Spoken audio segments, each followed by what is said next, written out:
doing on a cruise ship. This is one of the few events where I'm not trying to plug my book. I'm sure Stanley knows exactly how I feel. The book, incidentally, which now referred to, has changed my life. The most difficult part of writing it was deciding what to call it. My dear friend, the late Richard Whiteley, he wrote a memoir, which he called Him Off, because everywhere he went, people would just say, it's him off the telly.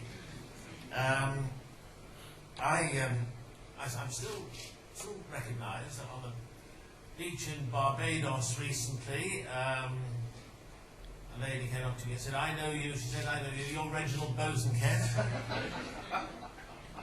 And on a cruise ship, which I do a number of those these days, I heard a lady walk past me and say to her husband, there he is. It's that Peter Sutcliffe. I don't mind being recognised as dear old Reggie, who's been dead for nearly 30 years now, but to be confused with the Yorkshire Ripper after 45 years of broadcasting is something else. Now, these events that we all do for Stanley and others, they're often very, very hard work because we can read the news practically in our sleep. But you really have to do some research if you're going to do a complicated conference.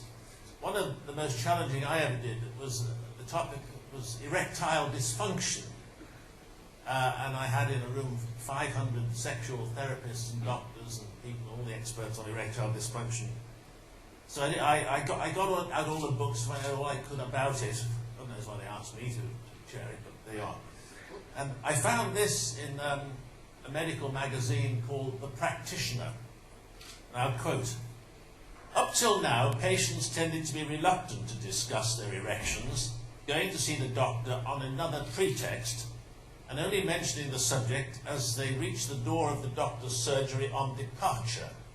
We doctors call this the hand-on-knob consultation. As Naga said, one of the highlights of my broadcasting career was when I was chosen to succeed the great Sir Robin Day as chairman of Question Time. People often ask me, what qualities do you need for a programme like that? Well, in my case, it was many months' vacation work in my hometown in Liverpool. And I spent perhaps half a year at one stage being a bus conductor there. I mean, you can handle the last bus out of Liverpool on a Saturday night when everyone spent their money, they haven't got the fare home even. You can handle anything. But you've got to know all about the Liverpool humour. You overheard things as a bus conductor on a Liverpool bus. I remember a couple arguing about something he'd read in the paper, the Liverpool Echo. And he says to her, what's reincarnation? And his girlfriend says, it's when you die and you come back as something else. And he thought of it and he said, so I could die and come back as a pig.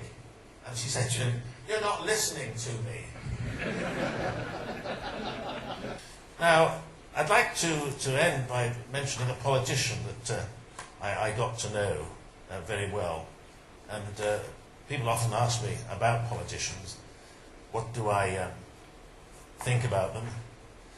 The one I've got in mind is Dennis Healey, who was Chancellor of the Exchequer in the 70s when I was ITN's Industrial and Economics Editor.